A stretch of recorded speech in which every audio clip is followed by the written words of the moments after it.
Assalamualaikum warahmatullahi wabarakatuh. Perkenalkan, nama saya Rahma Dwi Prasansa, nomor NIM 504-2060. Saya mahasiswa semester 1 dari Manajemen Keuangan Syariah UIN Sultan Taha Syaifuddin Jambi. Baiklah, di sini saya akan menjelaskan materi tentang karangan. Menurut Kamus Besar Bahasa Indonesia, karangan adalah suatu pernyataan yang dibuat lebih terperinci sehingga apa yang dilaporkan atau apa yang ditulis dapat hidup dan tergambar dalam imajinasi sang pembaca. Sedangkan menurut Kraft tahun 1994, karangan adalah sebuah bahasa tulis yang merupakan susunan kata demi kata yang membentuk suatu paragraf, kalimat, dan akhirnya menjadi suatu wacana yang dapat dibaca dan dapat dipahami. Karangan sendiri terdapat jenis-jenis karangan lainnya. Ada 5 jenis karangan.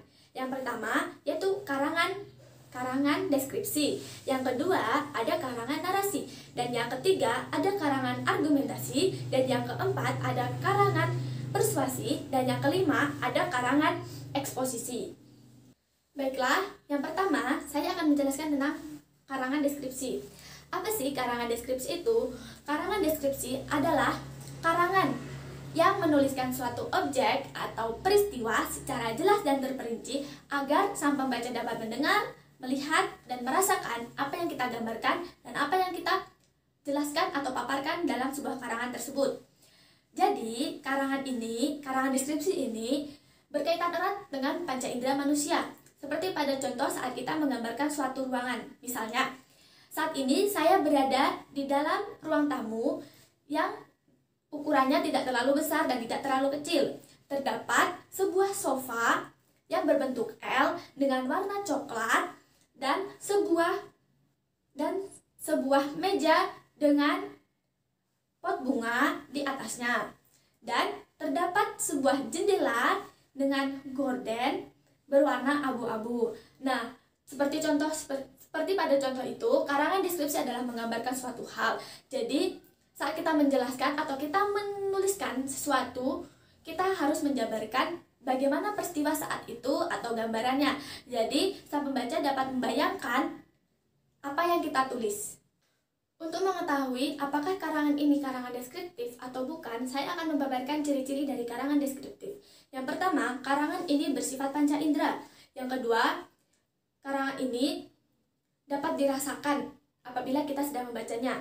Dan yang ketiga, karangan ini bersifat objektif atau nyata. Dan yang terakhir, karangan ini bersifat komunikatif atau bahasa yang digunakan komunikatif.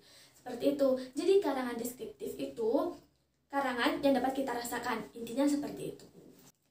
Dalam karangan deskriptif sendiri ada jenis-jenis karangan lainnya. Yang pertama ada karangan spatral. Yang kedua karangan rasional, dan yang ketiga impersionatis.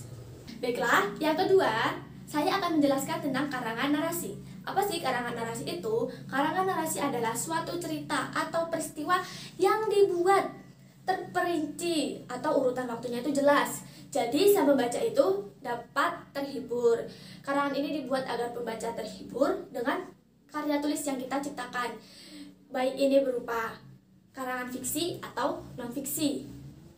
Baiklah, untuk mengetahui apakah sebuah karangan itu karangan narasi atau bukan, saya akan membabarkan ciri-ciri dari karangan narasi. Yang pertama yaitu karangan ini bersifat atau berbentuk cerita atau kejadian. Karangan ini bersifat kronologis atau urutan waktunya itu jelas. Yang ketiga, karangan ini berisi tentang konflik. Dan yang terakhir, karangan ini bersifat membangun. Nah, karangan narasi ini terdapat jenis-jenis karangannya. Yang pertama, karangan narasi ekspositoris, dan yang kedua karangan narasi artistik, dan yang ketiga karangan narasi sugestif. Baiklah, yang ketiga saya akan menjelaskan tentang karangan argumentasi. Karangan argumentasi sendiri yaitu karangan yang berisi suatu atau pendapat-pendapat yang disampaikan untuk para pembaca. Jadi karangan argumentasi ini seperti argumentasi kita tentang suatu kejadian atau tentang suatu hal. Baiklah, ciri-ciri karangan argumentasi sendiri yang pertama yaitu karangan ini bersifat meyakinkan sang pembaca akan pendapat sang penulis. Yang kedua, karangan ini atau pendapat Pendapat sang penulis itu disertakan suatu objek, fakta, peristiwa, gambar, grafik, dan tabel. Yang kedua, karangan ini tidak hanya memuat pendapat subjektif sang penulis. Karangan ini karangan ini tidak memuat tentang kata-kata atau kalimat yang emosional, tetapi karangan ini memuat atau menjabarkan secara logis dan penalaran. Dan terdiri dari 3 hal. Yang pertama yaitu berisi pendahuluan, isi dari argumentasi tersebut, dan yang ketiga adalah kesimpulan. Nah, jenis-jenis dari karangan argumentasi itu terdapat 2 jenis. Yang pertama, karangan argumentasi sebab akibat, dan yang kedua, karangan argumentasi akibat dan sebab. Jadi kayak penulis itu yang pertama kan sebab akibat. Jadi penulis itu kayak menjabarkan pendapatnya tentang sebabnya dulu, baru akibatnya. Dan yang kedua, penulis itu menjabarkan tentang akibat terlebih dahulu, baru sebabnya. Baiklah, selanjutnya saya akan menjelaskan tentang karangan persuasif. Persuasif sendiri memiliki arti yaitu mengajak atau membujuk. Jadi karangan ini itu bersifat mengajak atau membujuk pembaca agar mau mengikuti atau menjalankan apa yang dituliskan dalam karangan tersebut. Baiklah, karangan persuasif sendiri memiliki beberapa jenis.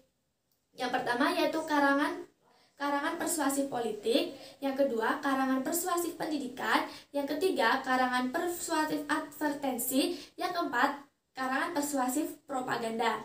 Nah, ciri-ciri dari karangan persuasif sendiri yaitu yang pertama bersifat mengajak, yang kedua karangan ini itu disertakan dengan bukti-bukti, yang ketiga karangan ini itu bersifat meyakinkan sang pembaca, dan yang terakhir atau yang keempat, karangan ini itu menghindari konflik. Jadi bahasa yang digunakan dibuat sedemikian rupa agar tidak menghasilkan konflik di dalam masyarakat atau sang pembaca sendiri.